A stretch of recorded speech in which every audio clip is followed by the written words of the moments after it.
Lads, Benjamin Šeško? Šeško.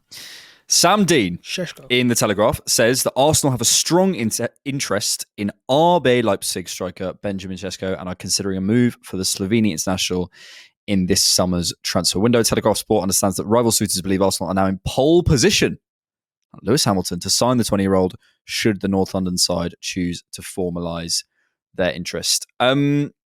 So Šeško, if we don't know him, is 6'5", 20 years old, as it says in the article, plays for Leipzig. Quite a springy player, centre forward.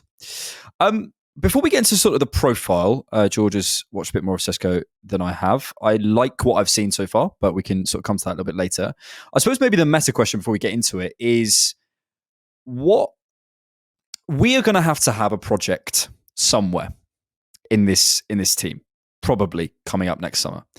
If we're all, let's say, in agreement that we're probably going to need to sign one in every position, probably a backup goalkeeper, if Ramsdale goes, a defender, a midfielder, and a forward, I think we are in dreamland to consider that they will all be £100 million superstar signings.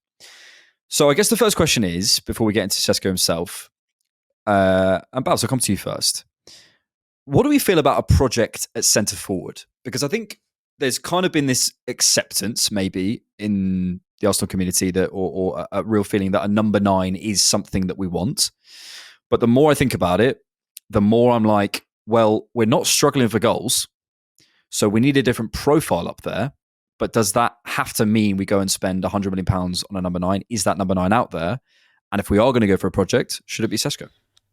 Yeah, look, I think in terms of projects and the ones that stands out, Šeško's up there straight away. That's for sure. And I think he had a release clause that was valued at around £45 million. I think it's changed. I've heard reports about that at least. It's a bit slightly higher than that. But in terms of where we are as a team right now, and if you asked Arsenal fans that question in January, the answer is no. I don't want Šeško. I want a guaranteed goal scorer who's going to score 30 goals a season, who's Victor Osimhen, and I only want Osimhen, you know? I think now, having seen the form of Havertz and how he's improved the rest of the Arsenal team and how have scored as his team, we've scored 89 goals now, you know, the highest we've ever done in a season. I don't think it's a need as much to go and sign or go and spend £100 million on just one striker, when you can go and improve the rest of the team. If Šeško isn't as expensive to be as Osimhen, and you go and sign a Šeško, but then you also go and sign maybe a wide forward on the left-hand side, you know, or you go and help Bukayo Saka on the right-hand side where he needs help. You go and sign a midfielder instead. So it's a question of, do you go and invest heavily on that Declan Rice type of centre-forward, or do you spread that cost across the rest of the team and you know, improve the value of the squad instead? And I actually would side with that. You know, I feel like that would help us out more as a team. If it was the case that we can sign a £100 million striker and sign another blockbuster midfielder as well and sign a left winger, then I'm all for it. You know, of course I want to sign a Victor Osimhen, but I don't think that's the case.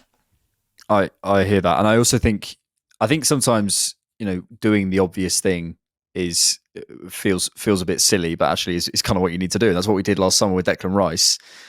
It was the obvious signing. We went and got it done, and we can see what's benefited us this season. But this season, George, I don't look at the market and go, there is the obvious prime, ready centre forward with basically as few questions as you're ever going to get from a centre forward, i.e. like the equivalent of a Declan Rice as a centre forward this summer, as Bhavs was kind of alluding to. So in terms of the sort of the logic, again, of kind of putting that project, let's say, as a new profile and a different way of attacking things, which we'll come to in a second, does it make sense to you that comes at centre forward?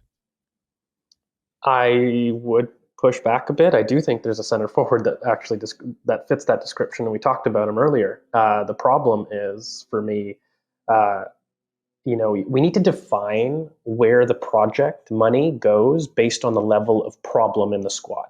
That's important to me, where the biggest problem should have the biggest funds. And so when you're starting to break down what is Arsenal's biggest problem, for me, it's transitional inevitability. That is a forward marquee. It could be at left wing, it could be at striker, but that's the biggest problem for me. The next biggest problem, some may argue, is a level of left-hand side fluidity, let's call it, in terms of adding a connector that is able to effectively solve the left-hand side. And if you're going to ask me what the biggest project signing should be, it should be in an area that we're well served, that we've got experience in, that we're actually quite confident in terms of our strength. And I'm gonna be a little bit different to you guys actually, because I think defender should be where the project money should go. And I think that the marquee forward, whether that's left wing or central striker, needs to be a guarantee. It is the only position in the squad, at the final third, by the way, that we haven't spent significant funds on. I find it really struggle to sit there and add another £100 million signing, let's say. If we were to maybe break down the framework of last summer, you had Declan Rice at £103 million, Kai Havertz at around £65 million, and then the Urian Timber at, what was it, £38 million roughly, let's say. That's actually a pretty good marker for your benchmarks here, where you could say project £38 million, someone that you fairly need but you're confident in terms of experience, £65 million, and your marquee signing at £100 million. I actually think that should follow in terms of forward, central midfielder, and defender, which you could also mix the backup keeper in terms of that fee. I will end on, I do think Osimhen, I will push back. I think Osimhen is absolutely the one that has zero questions in terms of doing it. But I also will say that I don't believe Osimhen's the only player that you can achieve this transitional inevitability with. He's definitely an option if center forward's your key, but I think that there's equally other options on the market that, from a left wing perspective, that would get me equally excited. Yeah. Personally, I do have more questions about Osimhen, but we'll maybe come to him another time. I think my feeling that maybe a project as centre forward might be right is maybe based on the idea that we are also going to heavily invest elsewhere in the forward line. I happen to think, or do something else in a second. I happen to think that there is space for two attackers, and I think we need a different type of centre forward than we currently have. And I also think we need a kind of a superstar left winger. What's that based off of, though, mate? Like, in terms of the departures you need to see? Because, like, I would be with you I think I've said it before in other podcasts, where the crux of the matter is forward, midfielder, and defender. But then I would add maybe a second defender, versatile attacker, and potentially a second central midfielder as wants. Maybe not needs, but wants. So, like, they're wants, but do you feel like there needs to be a certain amount of departures for there to be twos? Yeah, absolutely. Absolutely. Like, we're talking dream here. I for me, Eddie Nketiah, Reece Nelson, Gabriel Jesus are all kind of in my departure lounge. And if we can get that done, that last one's key for me, mate. That's the only thing I was getting at. I think Jesus needs to happen in order to have two forwards in. Yeah, no, I agree. Similarly, and I'll have to come back to you on this, we can also, fix is a strong word, but we can also address our left-hand side in a different way. And I think if we were to address our left-hand side in a different way and not, let's say sign Leao, for example, at that kind of price and that kind of superstar quality, then maybe you do invest the sort of the 100 millions. That's where then you want to make sure your centre forward is your 100 million pound Declan Rice type signing. I then question whether that is in the market. But how do you see this sort of puzzle fitting together? My honest feeling is that our big investment in the summer is going to be in midfield. That's just what I'm going for reports right now, and we can only go off that. We can go off what we want the club to do and what we'd like to see the club do, but the reports are coming from fairly reliable journalists. You go, okay, cool. There's got to be something behind that, and the reports right now of what looks like could be our most expensive signing is a player in Bruno Guimaraes. That's the reports you keep seeing. Šeško's come up recently from Sam Dean, but prior to that, Guimaraes from Teams and Ticks, David Ornstein. George is clenching his fists.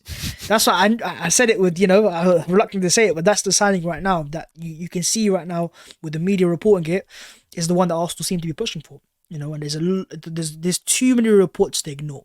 I can't sit here and go, look, when you got all these people reporting, we have to talk about that. And I feel like, the idea behind it is, it's weird because Ornstein talked about him playing as a 6, which I found very, very intriguing. But, the idea that, Bruno could be our marquee signing in the summer, some fans love the idea. Then, I've spoke to quite a few fans that think he could be the missing link in the midfield and help us platform Martinelli better and give us, a bit more invention midfield. I wonder if we go in and approach Luiz again, in terms of, if we're looking for that punchy type of midfielder who might be available a bit cheaper. I think Bruno's price tag is around 85 million pound release clause. But yeah, that's the player that keeps getting reported. So I feel like the investment's going to be in midfield and we might send a wide forward. or a centre forward and keep Jesus. I think Jesus is a player that Arsenal wouldn't mind to sell, but I don't think we will sell. And I think we'll have him as our depth option out wide and have maybe a Šeško type project up front, which I'd love to be Isak. Yeah, George, you're right to bring up the sales because this is a massive jigsaw to kind of work out. Also, Bhavs, you just reminded me of you've seen the TalkSport clip where the Newcastle fan rings in. He's like, "You're talking bollocks! You're talking rubbish!" It's amazing, amazing. George, moving forward to the profile of Šeško. So it's whenever you hear links like this, you look at comps. I've seen him play for Leipzig a couple of times. What I like, and I'll sort of put this to you, got a bit of a list here of what I liked about him when I watched him. I've seen him, and again, correct me, you've definitely seen more of him than me. I've seen him with quite a short backlift, shooting off both feet, preferring his left. He looks to me like he can carry and does carry, not just connect, but that could be a kind of instruction thing, and carry through midfield, which I quite like. I love the way he hangs in the air for the headers. Seen him score a lot of headers. Really, really like that. I think that's something we're missing. Again, at 6'5". Question mark of do we need to add height to our forward line? So it's a possibility, and I don't necessarily hate it. Maybe the only concern I have was looking at his numbers in terms of his passing. Again, that could be an instruction thing. That could be a thing looking at Leipzig and how they play. I don't particularly know. But he looks to me more like a player who is a low touch player, is kind of the final action player, is someone you're sort of playing off. Am I a million miles away, or where do you see the play? I don't think you're a million miles away. Like, the first thing that I'll say, because I'm going to talk about all the positives, but I'm going to upfront say I really push back on the idea of us needing a project center forward right now, personally, because one of the biggest issues I've got with this Arsenal front line is moments. When you spoke of moments and what you need, I'm just going to say this here. I talked about Šeško for over a year ago, and I said he was probably one of my favorite center forward prospects in his generation. And if you could grow a perfect striker, it would be Šeško. And I'm going to talk to you about all the brilliant things and the con things about him in a minute. But you have to have patience. And he is very raw. He is not a player that is ready. He won't be ready for 2 years. And you have to accept that, because one of his biggest flaws and his cons in his play right now are decision making. It's positioning across the front line in terms of abandoning his triggers. He's somebody that has an inconsistent touch at times, and he has a brilliant first touch to set up his shot. He has brilliant searing pace. He has phenomenal ball striking off both feet. He has a very variety of finishes. He strikes, if you're trying to look at a profile, the way that he's able to overload wide, he's very much in the Osimhen mold where he can operate out wide and then come inside. He's a mover, center forward. Actually, one of his weaknesses is aerial ability for me. Like, he's 6'5", but he doesn't know it yet. He never throws around his weight. He's not somebody that, stands sturdy and stands strong. The way that he maybe would like to drop and receive, very similar to a Scamacca in terms of his ability to come in, interchange, and work with the front line. He spots runs very well. But then you start to say, okay, sometimes you can push him over. He has a bit of the Isaac where he's not confident in terms of his physicality on contact, his aerial ability. While he gets like great height, he actually is quite poor in terms of his directioning of headers, in terms of his ability to really be aggressive in the headers. But in terms of a broad profile, if you were asking yourself, does he have height? Does he have searing pace? Does he have ball striking? Is he a mover? Is he able to fluidly connect? Yes, yes, yes, yes, yes. So he's a dream in that aspect. It's funny when, I think fan bases know their own players. And when I was looking at Šeško, where I was on a sort of the Leipzig type channel, and one of the first comments was, the moment this guy realizes he's 6'5", he's going to explode. Well, and that sounds like the main sort of issue with him. Well, and also like his decision making is raw. I don't know how else to simply put it. I mean, when he's in the final third, he'll sometimes attempt things that aren't on. In terms of his passing, he's got a brilliant brain. He really is right now somebody that hangs off the last shoulder. When he does drop deep, he has a really good ability to connect, receive, and link with players. But in terms of his ability to turn, face play, and play in a pass, that is lacking. That is not something that you're going to get with a Šeško. He's not Isaac in that sense. He's Isaac in the sense that he'll drop deep, connect, and maybe dribble, for sure. He might do that. He's Isaac in the sense that he might drop deep and then burst into the channel, but he's not Isaac, or rather, he's not Ivan Toney, that he's going to drop in deep, play the pass. He's not a Dusan Vlahovic. He's not, a Harry Kane. He's not that mold of striker. If I really had to pinpoint a player, either like a young Ibrahimovic in a way. Yeah, he gets compared to him a lot. With that's crossed a little bit with Robin van Persie, like his technique in terms of striking the ball off the balance. Sounds nice. Sounds good. Yeah, give me that. It's beautiful. He's like a young Messi combined with Ronaldo, probably. Okay. The reason I talk about those center forwards is because Robin van Persie, Ibrahimovic, tall. Ibrahimovic used his physicality far more, but he's Ibrahimovic in terms of the way that he's able to strike a ball at any different angle. His ball striking off both feet is acrobatic. It's inventive, very much like RVP. But he's RVP in the manner that he looks beyond the last line. He's not somebody that I think you're looking for that is the pseudo false nine. You normally categorize forwards as your runners and those that like to come deep. Like, you've got your Jesus, your Xerxes, your Trossards, or you've got your Havertzes, ironically. And he's definitely much more Havertz than he is Jesus, if you're going to look at the mold of center forward. So again, I'll end on, he's a very exciting prospect. I maintain, if you're going to say, George, we're signing a project, whether you like it or not, then I'm telling you, get Šeško. He's the best one in the world for me right now. I just push back on him. Is that something that we need? Do we have time to wait 2 years for him to iron out his decision-making that we will need? Is he the one to take us from 89 points to 91 and winning the title? I don't know. Like, he's going to be brilliant. He's going to give you goals, but there's going to be times and moments in the season that you're going to rely on him to seal moments, and he's not going to be able to because he's not developed enough.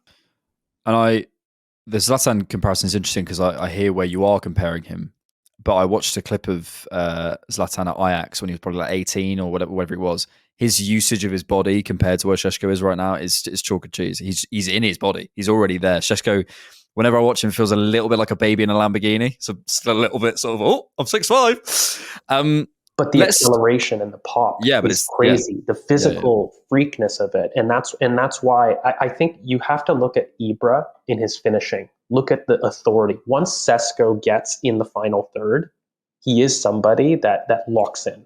And if you get him in the box in terms of finishing with his head, with his knee, with his volleys, it's something that it comes naturally to him. And so he's able to really dominate those areas. But he's still a runner. He's still a runner. Okay, let's finish with this. I'd love you to let us know in the comments as well what you guys think.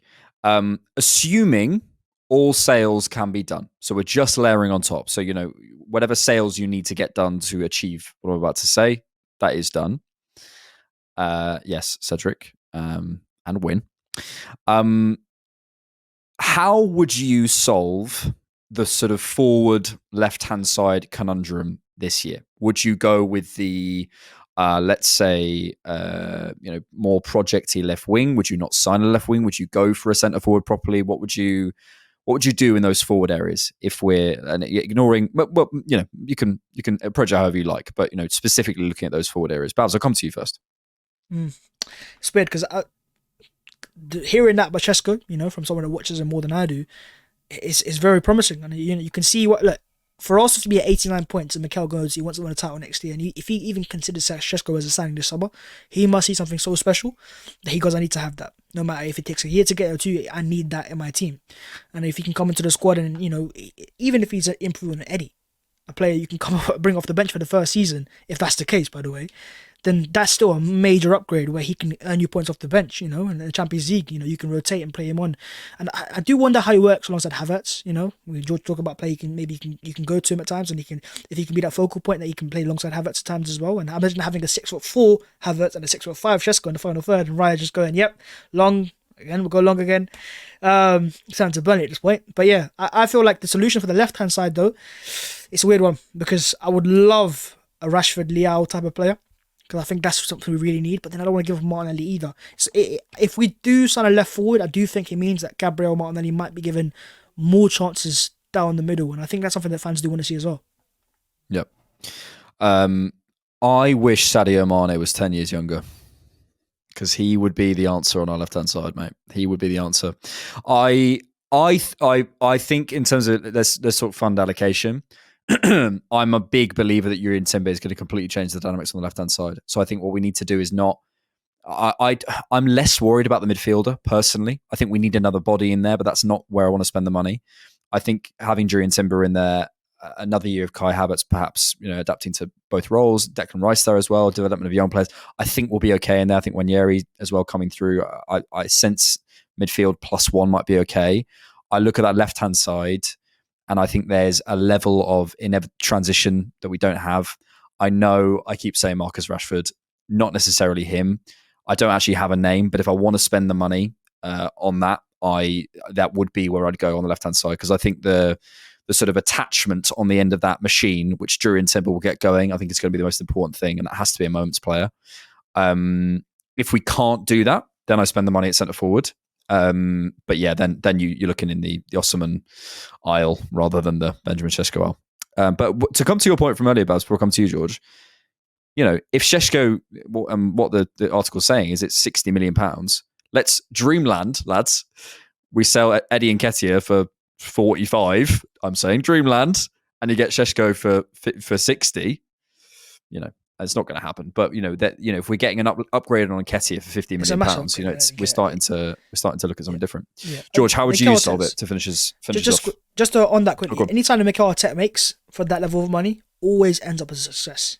We've seen Havertz do it. So if he's spending £60 million, whoever it can be, it could be, Scott McTominay. Give it to him. Maybe he could sign me. I like to cause questions in people because I'm cruel. I'm a cruel man. There was news earlier today that apparently Real Madrid are no longer after Alphonso Davies. You can achieve overlaps through fullback, of course he is, through central midfielder, and through your forward marquee. That could be either through Leao, it could be through Osimhen. We've talked about the Osimhen and the Šeško of it in this video. It can come from striker in terms of the overlap. The central midfielder, which we haven't really talked about, my famous shout of Yuri and Timber, involves somebody that I believe is going to operate more in midfield than I do at fullback situations. And that's an example of somebody that's able to move from central midfielder to create space. And I say the Davies shout as an opportunity. Like, I don't understand why the right has to be the only area of the pitch that we sit there and overlap from. And Davies is not going to come in at some inordinate fee because of his contract situation with 1 year left. He was always going to be sold for something like £45 million.